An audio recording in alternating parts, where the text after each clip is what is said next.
pleasure to welcome to the UltraRunning Magazine podcast, his first time, but I hope that this is the first of many appearances on the show. It is frequent columnist, contributor to our lovely magazine, Dr. Nick Tilder. Dr. Tilder, how are you doing today? I'm very well. I'm super excited to be talking to you and can't wait to get into some ultra endurance physiology. So thanks for the invitation. Oh, my pleasure to have you. You know, I was going to challenge you to a beard off if you're watching on the YouTube channel, but he won. He won that challenge straight up. So, well, I trimmed. This is I don't know, for people watching the video. It was much longer. I trimmed about an inch off this thing because I started to look like a homeless person. So as ultra runners tend to do, you just let the thing grow. And but yeah, it needed a trim for sure. I know all about that. So we are here today because we asked you, the reader, to submit questions for Dr. Tiller to answer, and you delivered. And so we're here to answer a few of those questions and a few others.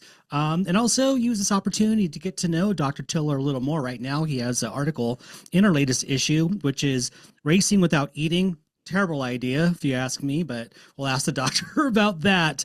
Alternatives to NSAIDs and post-race shiver, which I think we're all a little bit familiar with all those things to one degree or another. But before we do, I'm curious to know what your background in ultra running is, how you got into the sport, and what that journey's been like for you. Yeah, well, I started running in 2001. I did my first marathon back in 2001 when I basically just turned 18. I was living in England at the time. You have to be 18 to run a marathon, certainly an official race anyway. And I'd never been very good at running. I hadn't come from an endurance background. I'd done martial arts from the age of about 8 years old to 8 to 18. So for the first decade, through adolescence and into early adulthood, I was just doing high intensity, explosive type movement. So I was not a natural runner, but I just got the bug for it. If you do it, it was a big city marathon. The London Marathon was my first race, and I just loved it. I loved the support. I loved the energy. And it just snowballed from there. So I ran marathons for a good 5 or 6 years, and then got into triathlon, did some Olympic distance races, and then Ironman 2009. And that was really my gateway into the ultra endurance world. And as anybody who runs these kinds of races will know, once you go down the rabbit hole, it really does snowball from there, because you get to experience all these wonderful races, different locations, you meet some fantastic people, and it becomes very addictive. And so I just really wanted to test myself in terms of pushing myself as physically as far as I could go, but I was very interested in challenging myself mentally. It's an ultra endurance, especially ultra running, it's a much more of a psychological challenge than it is a physical one. And so that was the thing that really interested me about the sport. And so I've been running ultras basically since about 2009. And over the years, I've done some pretty tough races. I did Marathon des Sables through the Sahara Desert. I've done a couple of 100-mile trail races, stage racing as well. So it's a sport that I really love. And I've been super lucky over the past handful of years to be able to combine my personal passion for ultra running with my professional interest in exercise physiology. So as an exercise physiologist, my job is to understand how the body responds to different stimuli. And I've been able to study how the body responds to ultra running and ultra endurance sport, which has just been a wonderful journey. And I've been able to contribute to some of the understanding in that area as well. So I'm very lucky. Can you share with us maybe what some maybe aha moments you've had since you started studying the endurance world and when it comes to your profession? Yeah, that's a good question. I suppose one of the first things that I realized was how little research, how little data there was on female athletes. So this is something that it's a problem that runs throughout exercise science research anyway, in that women are relatively underserved in this domain, but particularly in ultra endurance sport. It's partly because, of course, women make up a much smaller percentage of any given field. So if you look at any given race, normally it's about 20% women. which is obviously much lower than any other sport. Even in marathon now, the big marathons are pretty much 50-50 male-female split. And in ultra running, we're still really lagging behind in terms of the gender split. So, and as a result of that, there's hardly any data looking specifically at female physiology in ultra. So everything that we understand about how the body responds to this sport has come from males, which can be a little bit problematic. So that was one of the first kind of aha moments. And then the other one, I suppose, was learning slowly but surely and being very reluctant actually to accept the data when I first came across it, was that actually if you run ultra endurance sport, and especially if you race too frequently, it's actually not very good for the body. We hear a lot about how we're born to run, which I would sort of contest that, and we're certainly not designed to be going out and running for the best part of a day or 2 days, depending on what race you're doing. And so there can be some physical consequences, which I know this is something that we're going to get into the discussion later on. So that was kind of the other thing that I really acknowledged, and as I say, was reluctant to accept when I first came across the data. But it's now really a case of helping people to understand how they can compete in this sport but maximize longevity. So do it safely. Mm-hmm. Speaking of women, our first question comes from a woman, Brittany Watros, and she wants to know, when you are sick, is it better to do your training run or race during, or take time off to get well? We're coming out of cold and flu season, I hope. So what's the best course of action for us when we hit those spots? Yeah, it's very difficult to give kind of a blanket response because it really depends what you're sick with, right? And if the kind of general rule that has worked pretty well in the past is that if you have kind of symptoms, if your virus symptoms are from the neck upwards, so if you've got a bit of a sore throat and you've got a runny nose, maybe your sinuses are a little bit inflamed, then generally that's okay to kind of continue with some careful training. If your symptoms are from the neck down, so if it's affecting your airways or your lungs, then you're better off taking some time off, because the additional inflammation that you get by going out and running, particularly if you're running in cold conditions, that can make the sickness much, much worse. But I would sort of caveat that by saying that even if you have a mild cold that is just localized to the head, or to the kind of head and nose and the upper airways, you got to understand that going out and doing a long training session or a hard session, or especially if you go out and do a race, it's going to have this kind of domino effect. There's going to be a cascade of different physiological and metabolic changes in the body, a lot of physiological and psychological stress that will suppress the immune system. It can cause inflammation, oxidative stress, which is basically when you have too many unstable molecules called free radicals, and that causes cell damage, muscle damage, and this kind of thing as well. And all of these things can cause immune dysfunction. So if you started off with a fairly minor virus, like just a head cold, and you go out and do a race or a hard training session, it can actually become much worse than it was initially. And you might end up having to take a week off from training as opposed to a couple of days. So I would always err on the side of caution. If you have any kind of systemic symptoms, like any kind of aches and pains and things like that associated with your virus, then just don't train. It's always better to just take a couple of days off than try and push through and end up having to take much more time off in the future. Yeah, I know so many folks this season. We had a bad season out here on the West Coast of just relapsing into just nasty bugs and being out there on our morning group runs and hacking and wheezing their way through it, and then having to take another week or two off just because they just don't have the strength. Their immune system is still shelled from what they had before, and just not giving themselves proper rest. Rest is just so critical to what we do. Not only alone just what we put our bodies through on a weekly basis, especially those long ass runs, but when you're sick, you're just knocked down even further. Yeah, exactly. And those particularly if it's a hard session or if it's a race that is typically going to last, it's not, this is not, it's not a 90 minute race. Particularly if you're talking about a marathon or an ultra, you're going to be out there for a long time. It's going to cause significant immune suppression. So something that you would have gotten over in a couple of days could take you a week or 2 weeks, and you might have lingering symptoms for a long time. I think part of the problem is in ultra, it's almost worn as a badge of honor. Suffering is we wear it as a badge of honor. And the number of times, I've lost count of the number of times I've turned up to races and people are, gloating about, oh yeah, I'm sick, I probably shouldn't be here today, but I'm going to do it anyway. They've got a cold and they're coughing and hacking, and it's like, you probably shouldn't be here. And somebody told me how they had COVID a little while ago and we were thinking about still racing. I'm like, don't you bloody dare.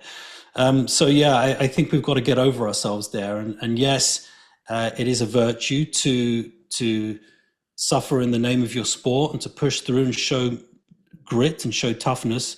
But also, don't be an idiot. Don't be an idiot. Let's be smart. Be smart about it as well. You're right. We got scolded by our running coach because people were doing shit that they shouldn't be doing, and they knew it. And it's like, if you go out and do this and you're sick and you know it, or you have an injury that you're not healed from, your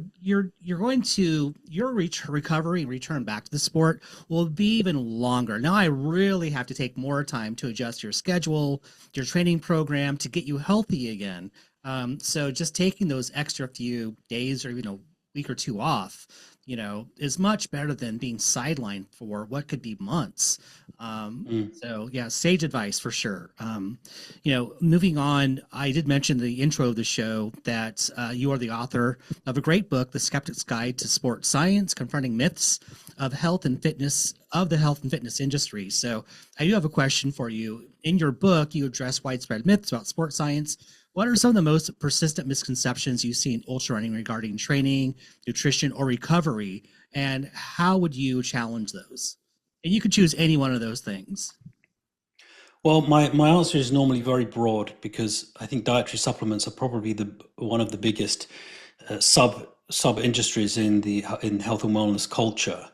And there are more dietary supplements. If you look at the NIH database on dietary supplements, there are more individual supplements and supplement brands than there are McDonald's in the entire United States. Wow. Or Starbucks. there are like 50, 60,000 or so different dietary supplements on the market.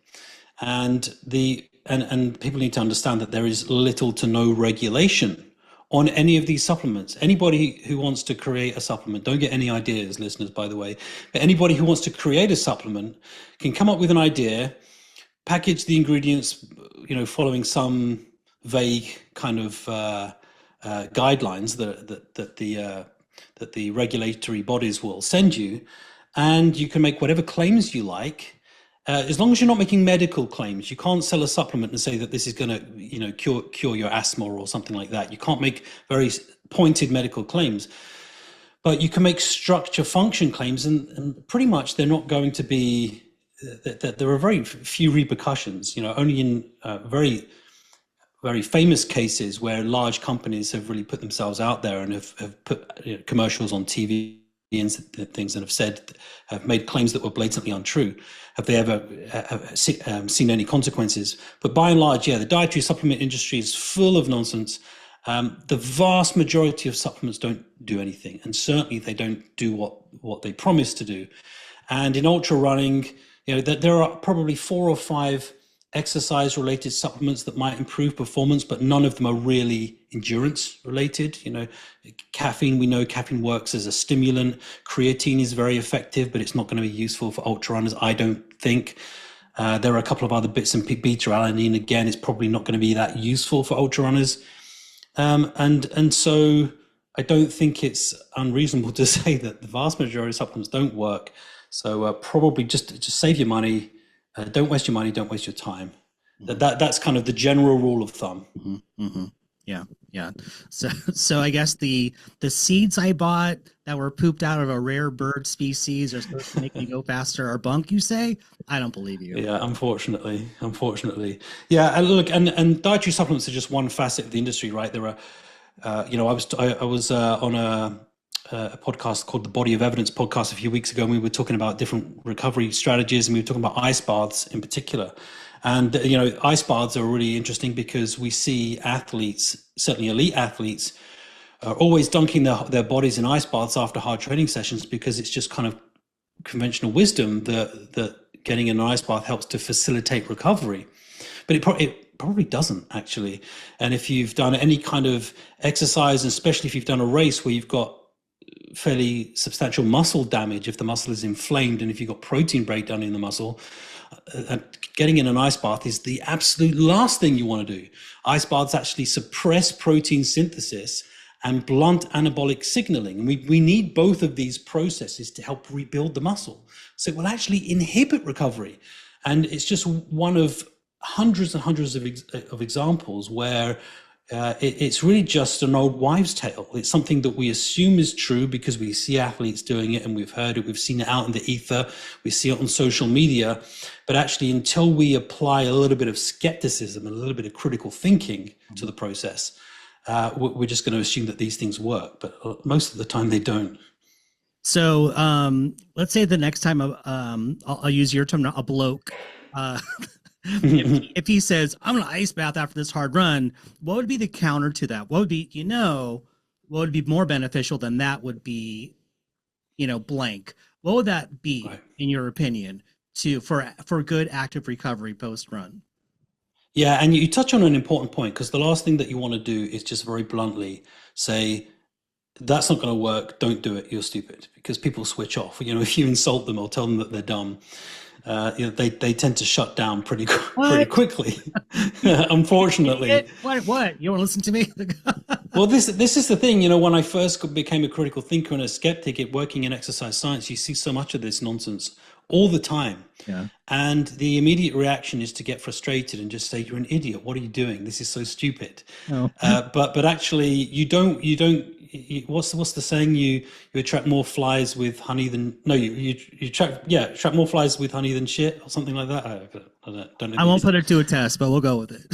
Yeah, it's something like that. But actually, if you're patient and kind and empathetic and actually, if you're nice about the whole thing, you're much more likely to change people's minds. So to answer your question, I would say, well, it's definitely, an ice bath would definitely help to blunt some of the pain signals, because it essentially numbs the skin. It can, it's going to reduce the temperature of the muscles a little bit, but it's probably not going to do an awful lot for you in terms of facilitating your recovery. What you're probably better off doing, if you can, is to go for a nice easy swim, because then you're actually moving the muscles, moving the body, and retaining circulation a little bit higher, and maintaining your heart rate a little bit. That kind of active recovery is good. If you don't have access to a pool, you can just sit on a stationary bike or go for a walk.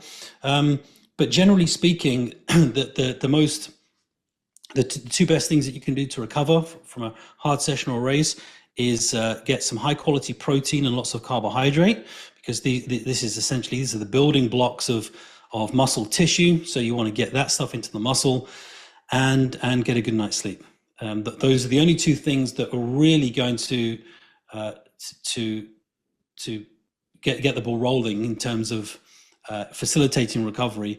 But all of these other gimmicks, the ice baths and the infrared saunas and all of this kind of stuff, whole body cryotherapy, the effects are, if there are any beneficial effects, they are absolutely tiny. What I would say is, if you're going to, so there are some instances where people might travel to go to a race.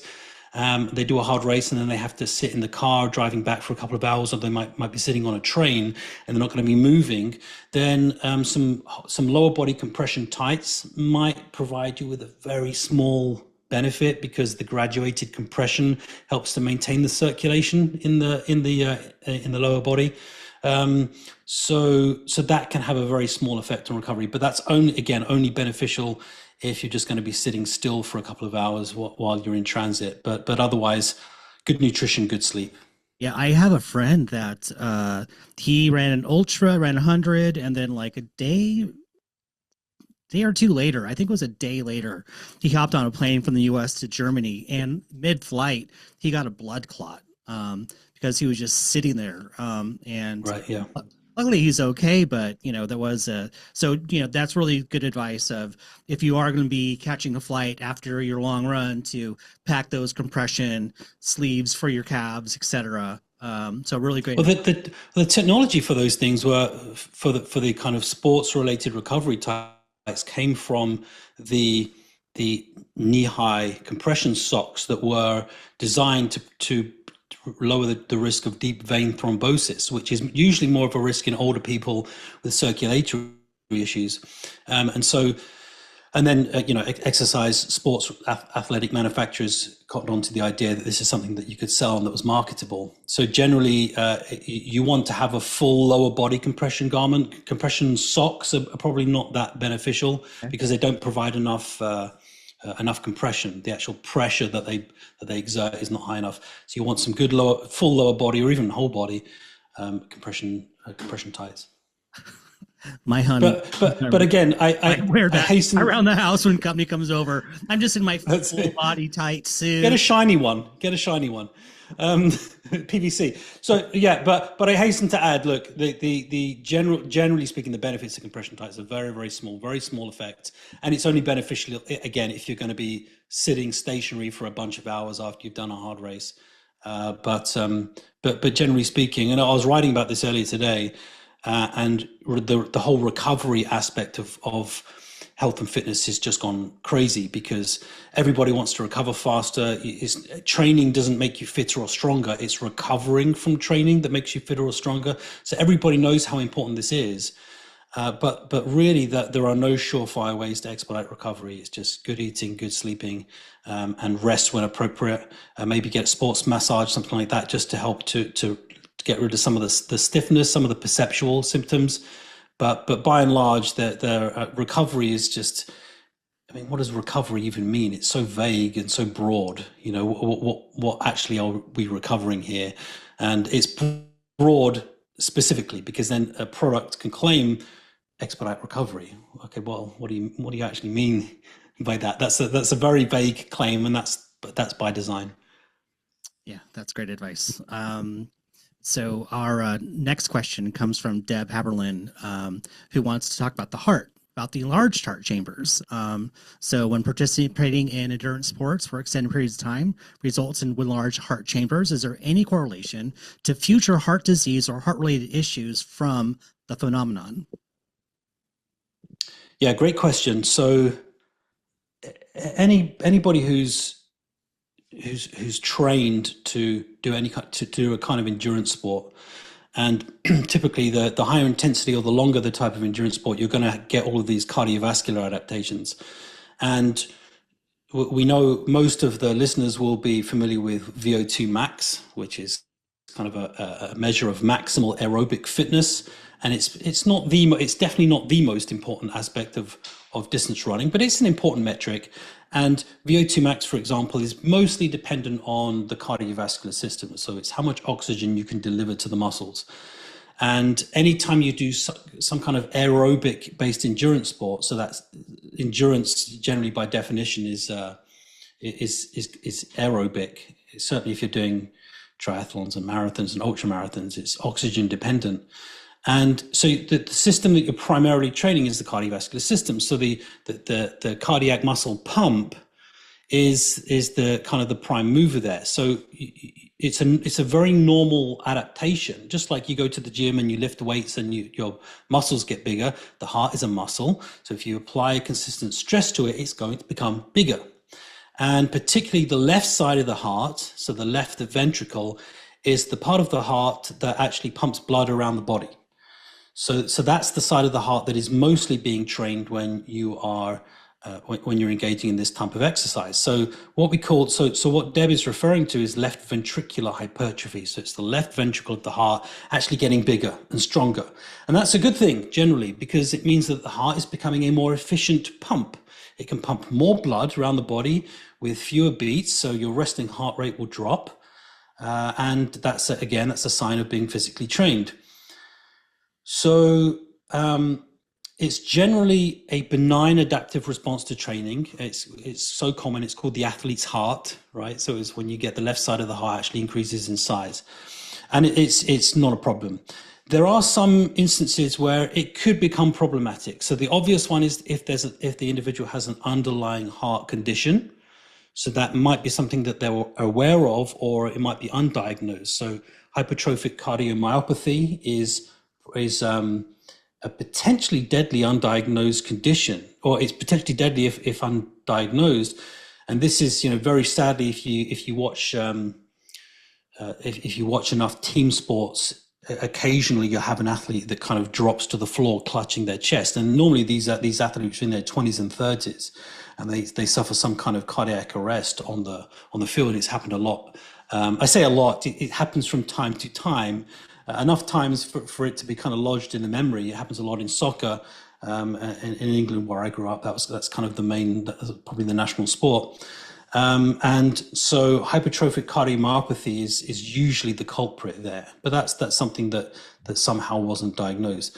The other issue that can be caused with really long-term running, and particularly endurance and ultra endurance, is if you get some kind of myocardial fibrosis. So this is basically scarring of the heart tissue.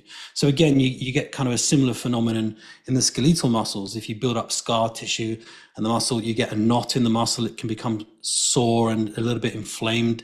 It can affect the contractile properties of the muscle, and it's the same thing in the heart. And you can occasionally get electrical disruptions in the heart as well. So it can disrupt the electrical signaling, which can cause arrhythmias, and atrial fibrillation is not too uncommon in endurance and ultra endurance athletes.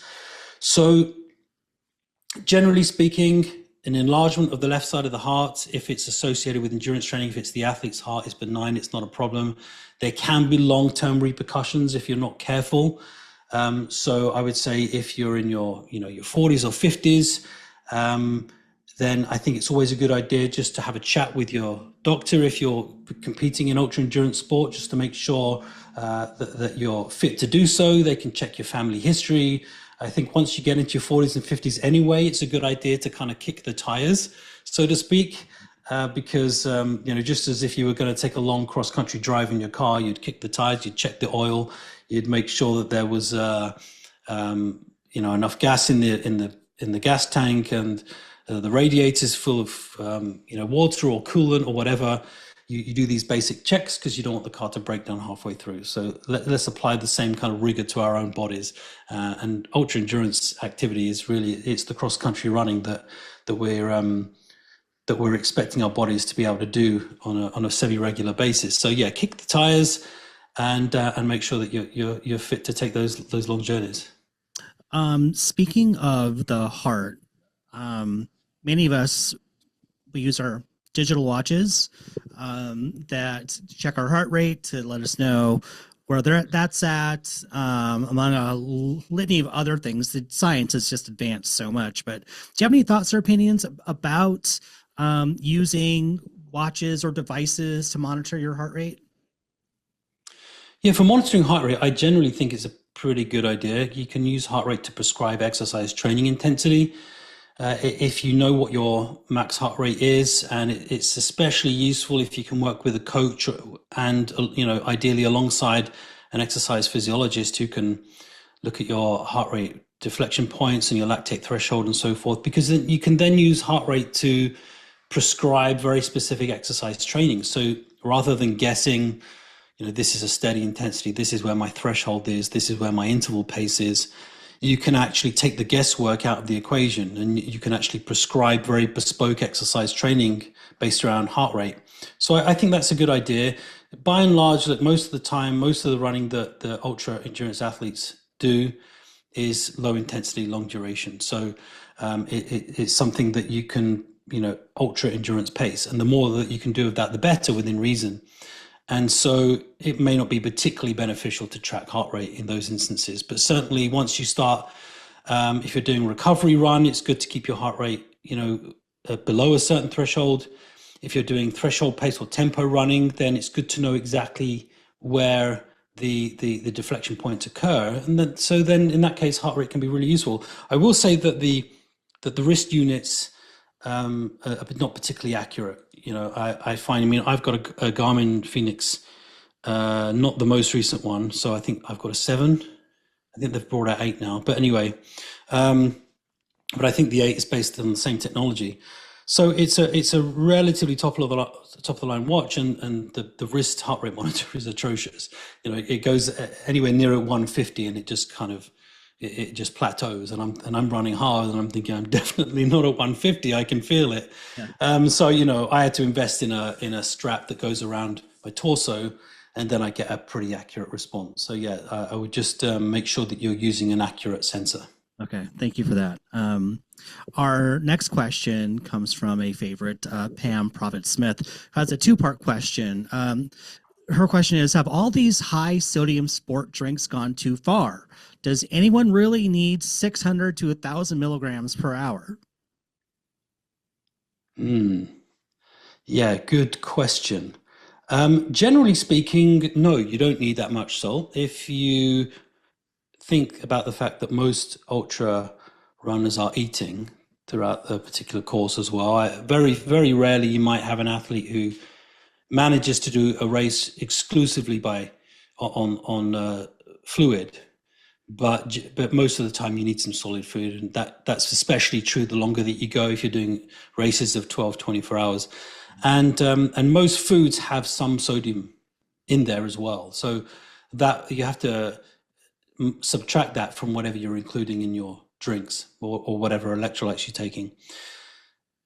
But the longer that you exercise for, the more chance there is that you will suffer some kind of electrolyte imbalance, because obviously you're losing sodium and other electrolytes, sodium, potassium, chloride, magnesium, in your sweat. And sodium is probably the one that is lost the most in sweat, and it has a very important role in nerve conduction and muscle contraction. So if you become excessively dehydrated and you're losing a lot of sweat and you're losing a lot of sodium in your sweat and you're not replacing that sodium, then you're at risk of a potentially fatal condition called hyponatremia. Hypo is low, and this is that there are a handful of cases, you know, in most big ultra runs over the years. So this is something that we've definitely got to consider. I don't think you need high sodium intake, but the requirements definitely go up if you're exercising in the heat, because you're going to be sweating a lot more, and especially over a long period of time. So I would say that yes, you do need to think about your electrolyte balance. You can offset it against the food that you're eating, and the general guidelines are. I'm looking at what Pam has said here, 600 to 1,000 milligrams per hour. So when I did Marathon Day Sarb, they insisted that you took 1 gram of salt per hour. And they were very sort of militant about tracking you to make sure that you were taking your salt tablets, to the point that when you went through the checkpoints, they would actually pull out the little bag of salt tablets that they gave you at the start, and they would count how many you had left to make sure that you were taking them at regular intervals. Because, you know, I did the 26th iteration of the race, and they've seen enough times that when people get sick, it's often because they're sodium depleted. So it is important to think about this. I think probably 1 gram per hour is the absolute upper limit, but make sure that you're getting sodium in, you know, to offset your demands. The second part to her question is salty sweat really an indicator of ingesting too much salt? Yeah, it's a good question. It can be, but no, not exclusively. We did a study a couple of years ago where we looked at the sweat sodium concentrations of athletes in a bunch of different sports. And what we found was that the individuals who compete in sports in the US actually have higher sweat sodium concentrations than athletes who compete in the UK and Europe. And we don't know exactly why, but we suspected that it was because that they have a higher sodium diet, which is certainly the case. You can look at the look at the statistics on that. And so, yeah, if you have a high salt diet, then yes, it can affect your sweat sodium concentration. But the best thing to do, look, if you're really serious about your running, and you want to make sure that you have a bespoke hydration strategy, then you can always get your sweat sodium concentration tested. I don't think it's necessary. I think if you follow some of the basic guidelines on hydration and sodium intake during races, then that's going to be good enough for basically everyone. And certainly it's going to be good enough to stop you from getting in trouble. And if you have access to the facilities and you want to do a sweat sodium test and a sweat test and so forth, then knock yourself out. If this is a non-reader question, but if you could urge ultra runners to adopt one evidence-based habit and abandon one myth, what would it be? We know about the snake oil of supplements, etc. But anything else out there in the landscape? Well, certainly what I'd like all ultra runners to stop doing is taking non-steroid anti-inflammatory drugs, which you sort of alluded to at the start. And that's not really it's certainly not related to a myth, but there's loads and loads of evidence that suggests that taking non-steroid anti-inflammatory drugs like aspirin, ibuprofen, naproxen during racing and during hard training considerably increases the risks of cardiovascular complications, renal failure, gut problems, and a whole host of other difficulties. So most major running organizations now are advising their runners not to take NSAIDs. They've been banned at UTMB. I speak to Andy Pasternak all the time, who's the medical director of Western States, and it infuriates him. They haven't banned NSAIDs, but the official guidance on the website is please don't use NSAIDs. And still, the most recent data we have is that the athletes are still using it in quite high numbers because it's an effective painkiller and it's an anti-inflammatory. But people don't understand that it dramatically increases the risks of complications.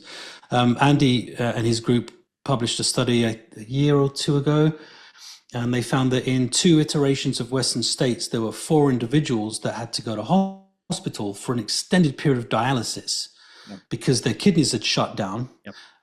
Because it was a combination of rhabdomyolysis, so they had severe muscle damage, and probably exacerbated by NSAID use. And so it's definitely something that I wish all athletes would stop doing.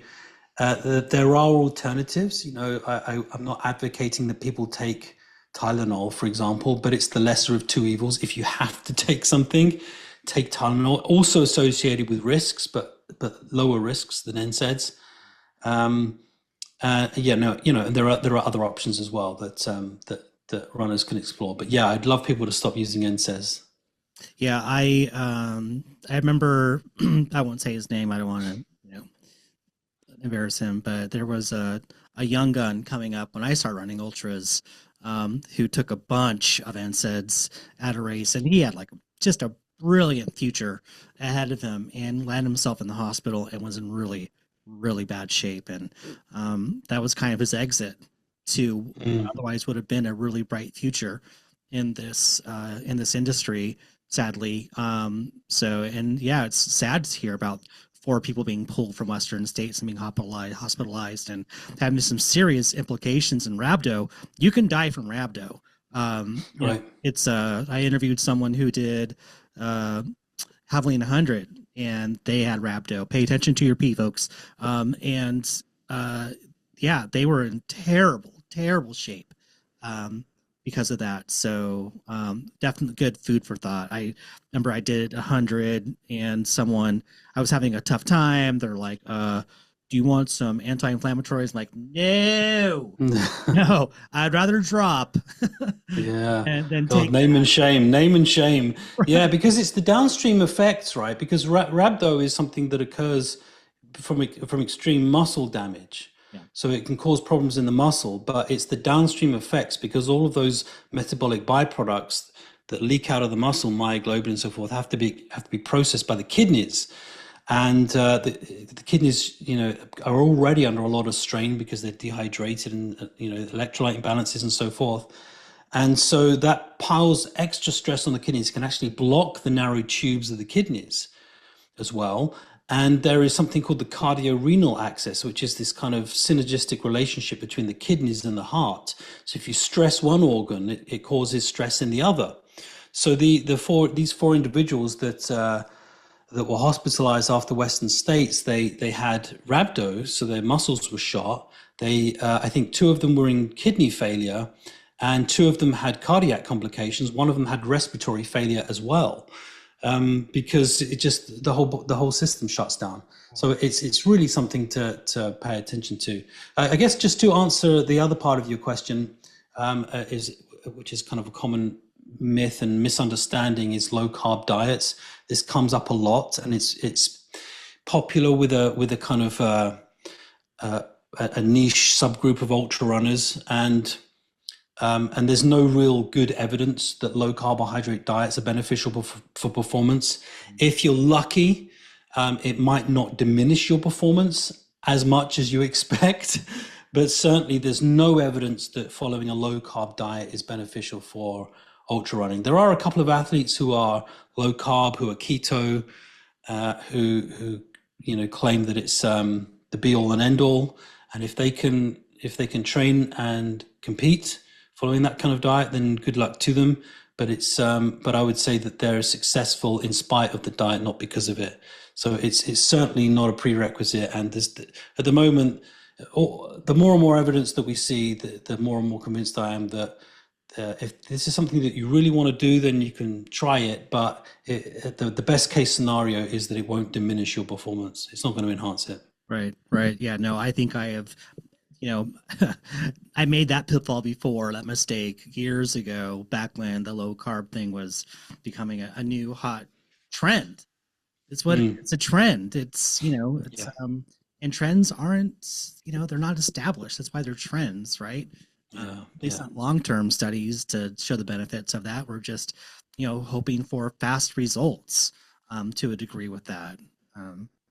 And what's interesting as well, especially in the nutrition space, there have been surveys done with ultra runners in particular, and most ultra runners, something like 70%, would prefer to get nutrition advice from other runners than to get the same advice from a professional, from a nutritionist, from a dietitian.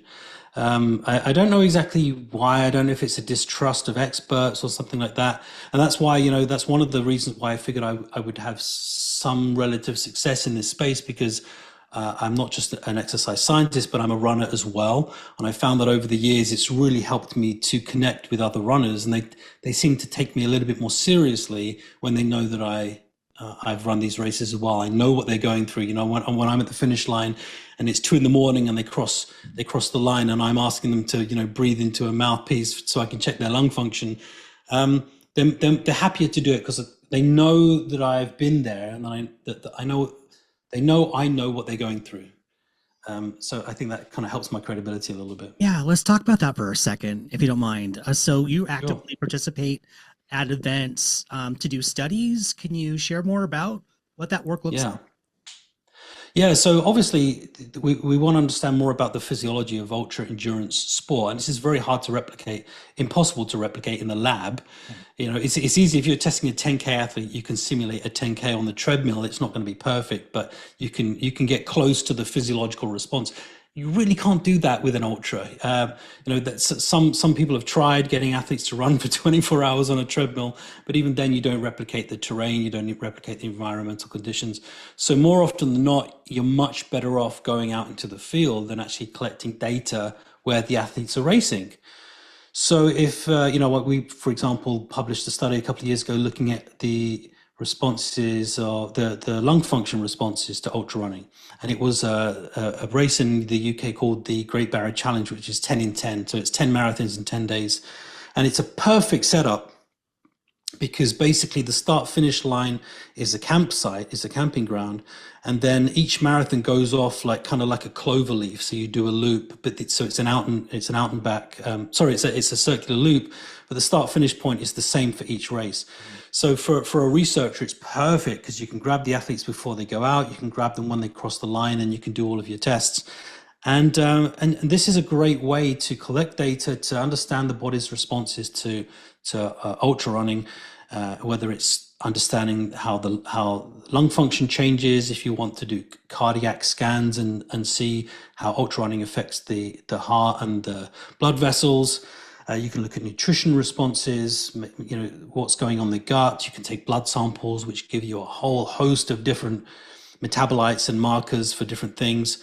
So this is really, it's probably the only way, I think, to do real solid research in ultra endurance. That the flip side, of course, is that it's difficult collecting data in the field, and you can't bring your big expensive kit with you.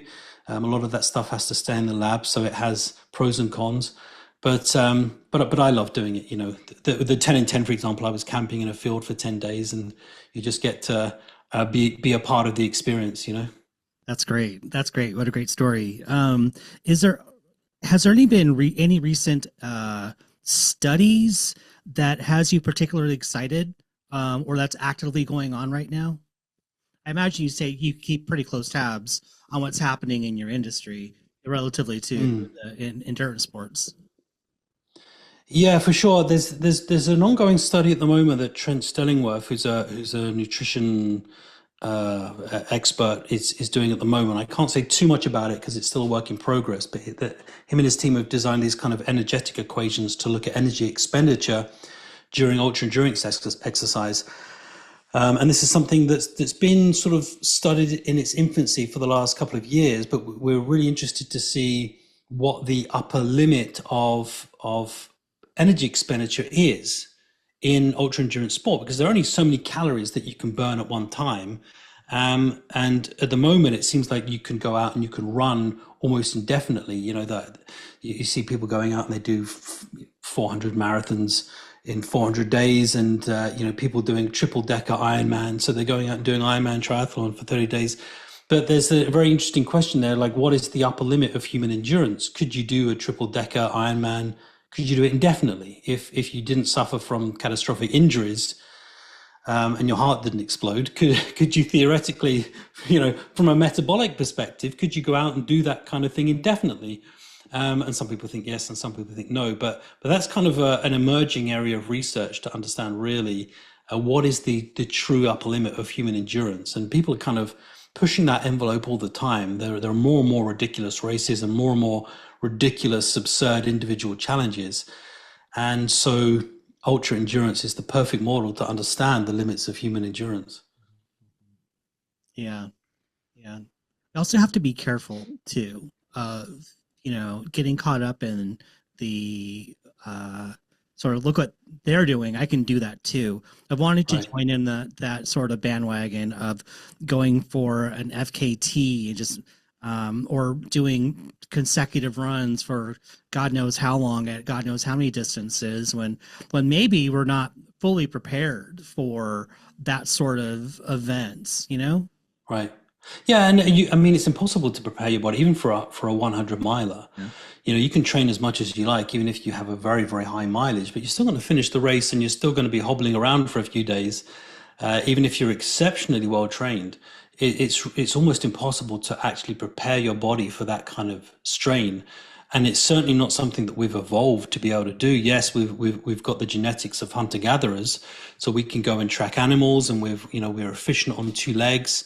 And we've got body fat stored, which which provides us with energy for low intensity activity, which can fuel even in the leanest, 6% body fat elite athlete. There's enough energy there as body fat to fuel, back-to-back marathons, easily. But the various body systems, really, you put them under so much strain when you do these kinds of events. And I'm always very quick to tell people, this is something that you've got to be smart about. And if you want to maximize your longevity in the sport, you need to pick your races and plan for them and train for them and taper for them, and then have time off. If you're going out and you're running a 100 miler, once a month, I think that in my opinion, look, I'm not telling anybody what to do here. And, if you want to ignore what I'm saying, be my guest. But as somebody who understands the physiology of the sport and the pathophysiology, I think if you're going out doing a 100 miler every month, it's probably a little bit too much. I think you need to, as I say, be a little bit more mindful of the stress that you're putting your body under, and make smart decisions. Yeah, you really need to come to understand the pathology, what's pushing you out there to do a hundo Mm. every month if that's the case. Um, And the psychopathology, right? Yeah, what are you hoping to achieve here? yeah, And exactly. I'm not a psychologist, but there are again, there's lots of data on the psychological disposition of ultra runners, and there's more exercise addiction, and there are a lot more ex addicts coming into ultra than any other sport. Ex alcoholics, ex drug addicts, and so forth, Yeah, and they sort of replace one drug addiction with another. yeah, And yes, this is definitely the lesser of two evils. Ultra running is, by and large, the training is good for you. You meet fantastic people. You get to push yourself physically and mentally. I know that firsthand.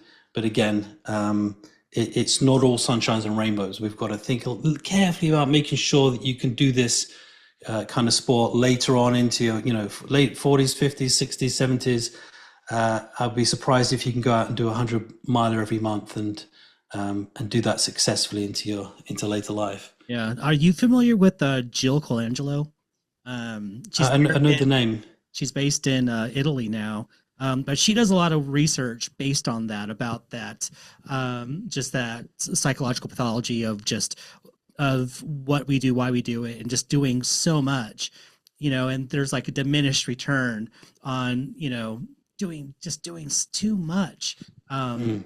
so I need to have her back on the show. We talked about this. Gosh dang it, what was the topic we had on last time? It'll come to me after this episode's over, I'm sure. Overtraining syndrome. That was it. Overtraining Right. syndrome was really a great episode. But I mean, we still live in a very exciting time of endurance sports, right? Of just the rate of people finishing long distance runs that are beyond 100 miles, even 100 miles and beyond. But like Coconut 250 is coming out. That thing sold out, and God knows, in record time, right? Mm. And the what Candace is doing with her runs, Bigfoot 250. I think she has another monster race coming out that's even longer than that. And you're seeing these popping up because there's demand. So it's Right. really incredible to see that people are truly interested in seeing how far can I push myself. I want that experience. Yeah, and you're absolutely right. The popularity of the sport is skyrocketing, even to the point where, every new article that I read, if it's a scientific journal article, the first line is always ultra marathon running is increasing in popularity. It's like, yeah, we know this. We can see it expanding before our very eyes. There's one thing that you don't need to say. I think that's a given. Yeah, it's becoming more and more popular with larger and larger demographics, which is a wonderful thing. And part of what I'm trying to do is to make sure people go into this with their eyes open, right? Because it's not something that you should do lightly, because it's not all benign, and it's not you're putting your body through an awful lot. You've got to make sure that you know what you got to make sure you know what you're doing here. Yeah. So I have one last question for you. Looking at the future of ultra running science here, where do you see the most exciting opportunities for sports science to advance ultra running? Are there understudied areas in this sport, like fatigue mechanisms or hydration during extreme duration? What's on your radar?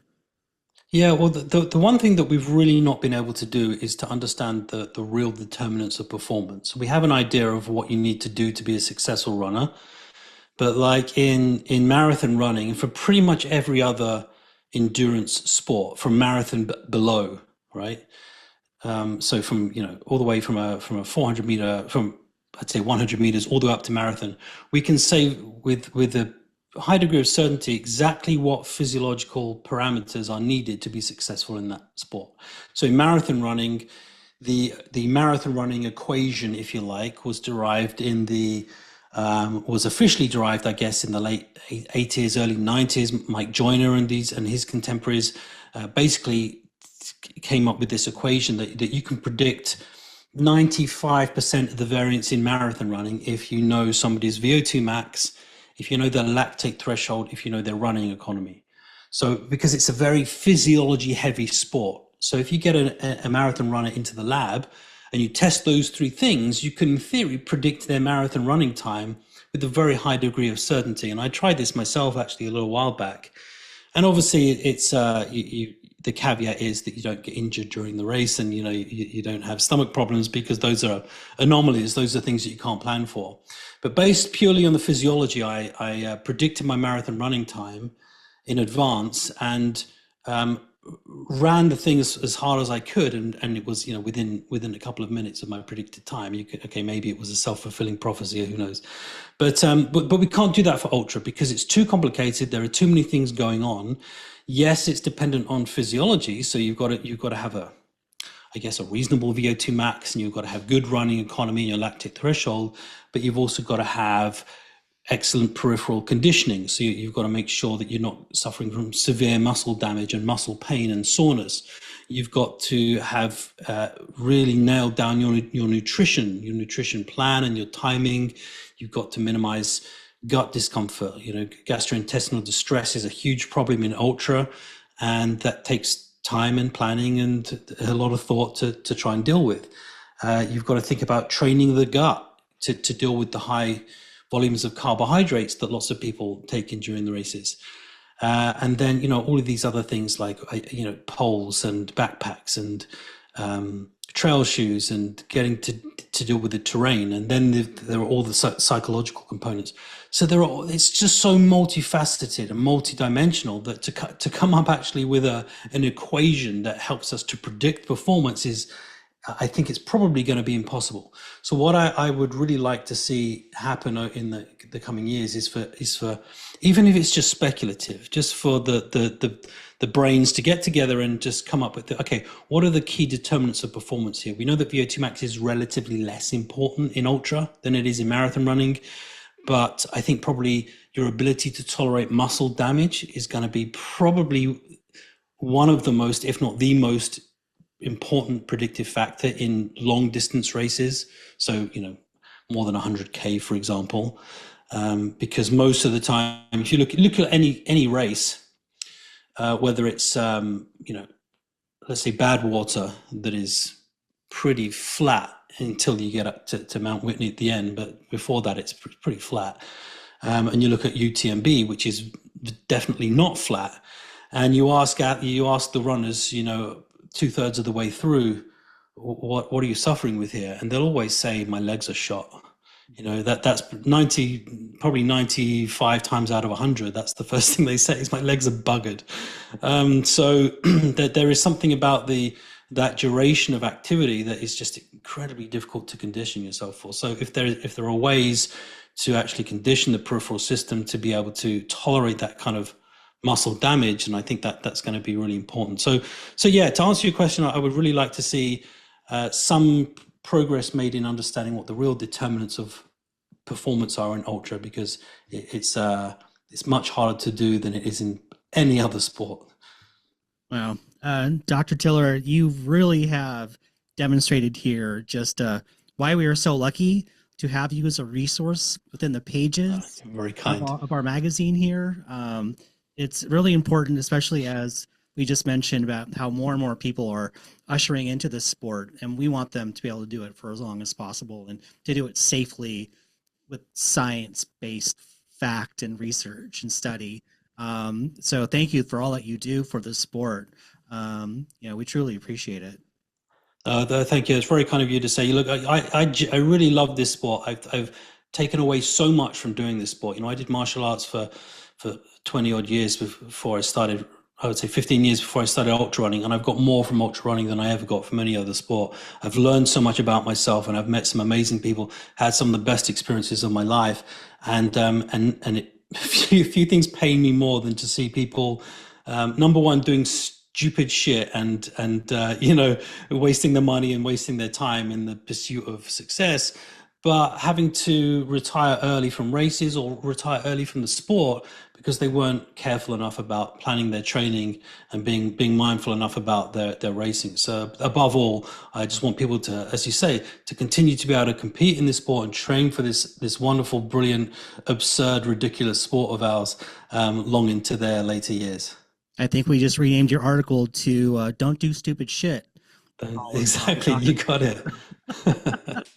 Thank you so much. I hope we can do this again. Maybe in the Absolutely. fall. I would love to do it and maybe get some more questions from our readers. I know there's a ton of you out there who've got great questions, and we would love to have it.